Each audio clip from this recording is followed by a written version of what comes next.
Hi, Kenda Ruth here from The Hero's Spouse to answer one of your questions on midlife crisis in your marriage. Today we have an anonymous female left behind and forward moving spouse. Her bomb drop was May of 2019. Her MLCer is a clinging boomerang who is a high energy replayer. She says that we had a false return in February of this year. I then found out he was still in contact with the alienator and I put him out. I'm unsure if this was the right choice or not, but I just can't take that treatment from him. I just can't do it. It was the right choice. I've had sporadic contact from then until May. He reassured me he was done with the alienator because she was living with another man and there was no way he'd go back after that. Those were his words. Then contact stopped altogether. Now, I'm going to assume contact between you and him. Can't quite tell. Again, he was in contact with her. So contact stopped between you and him because, again, he was in contact with her. I left him to it. I contacted him on our anniversary in August when he said he was thinking about me. I was surprised he remembered the date. Oh, he contacted me on the anniversary. Got it. He works overseas and he was home this last week. He asked to meet again, and I got he wanted his family back, but has nowhere to stay. And that's why he's living with the alienator. And he needs time to sort himself out. I wanted to know where I stood on all of this. He wanted to know where I stood on all of this. I told him he wasn't coming home yet. I'm not ready for that. And if he really wanted somewhere else to stay, he's well able to do so, and the alienator has to go. Is he cake eating? What should I do? Yes, he's cake eating. Even if he's not actually living with her, he's staying with her because of this, it's still cake eating. There's one hard and fast rule, and you know what it is because you're following it.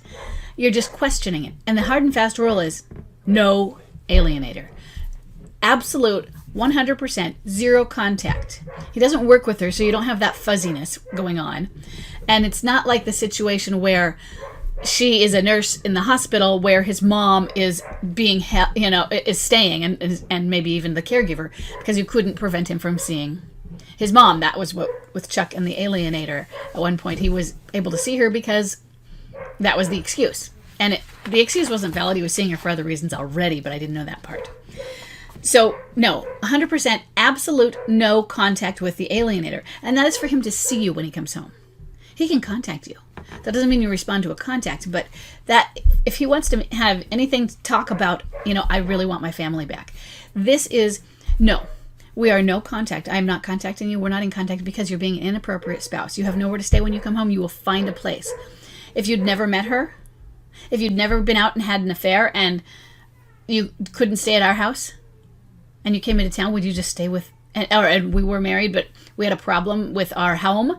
And where would you just say, oh, can you take my family in to this woman?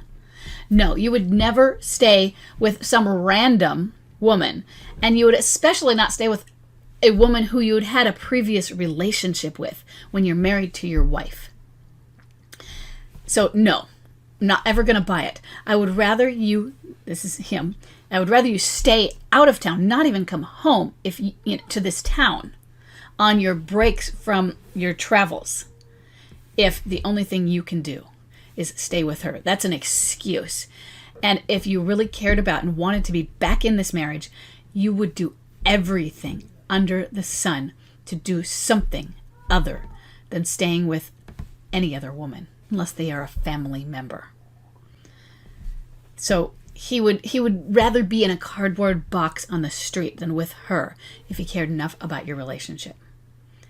And it shows that it's not that it shows he's not ready. He's ready to be ready.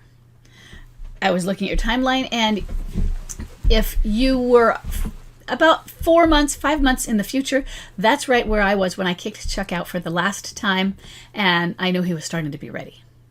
So you're not that far off from my own timeline in that. In a few months, you'll be as far along. We were not quite at the 3-year mark when I kicked him out.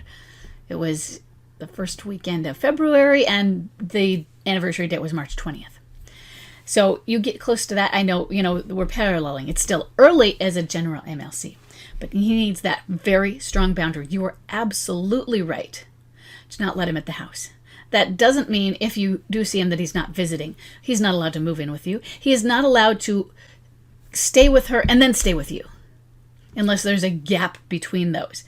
There's no coming home if he decides, well, I really would rather stay at the house. I've been at her house for 2 weeks. Can I come over to the house? No.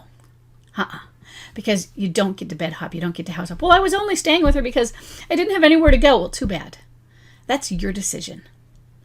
And if there's one person in the entire world you don't want him with, it's that one, isn't it? So, no. And yeah, you're right to act on this and be very firm on it. He is cake eating.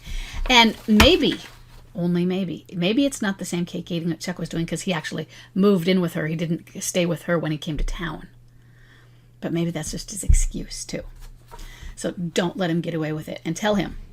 When he says, I told him he wasn't coming home yet, he wanted to know where you stood on all of this.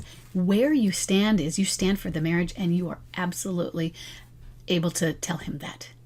Be upfront. I stand for our marriage. And what that means is she's not allowed in it.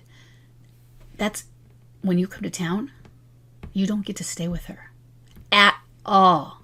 And no, you're not ready to stay with us because of the way you've treated us. And you may be getting ready, but you don't get to hop from her place to our place.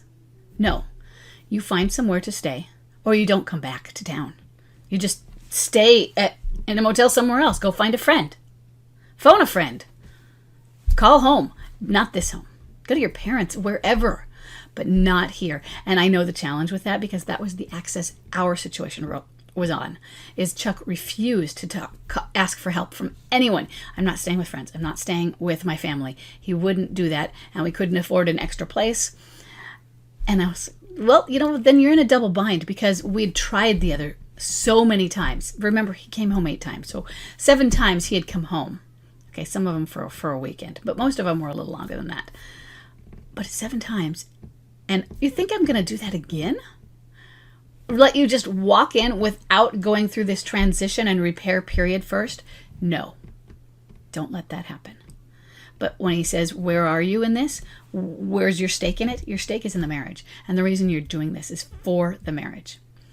He might argue with you about that, and that's too bad. And that's tough. And you can say, well, that's fine. You can come back when. You don't have to agree with me, but this is the real life setup. And I get to choose to.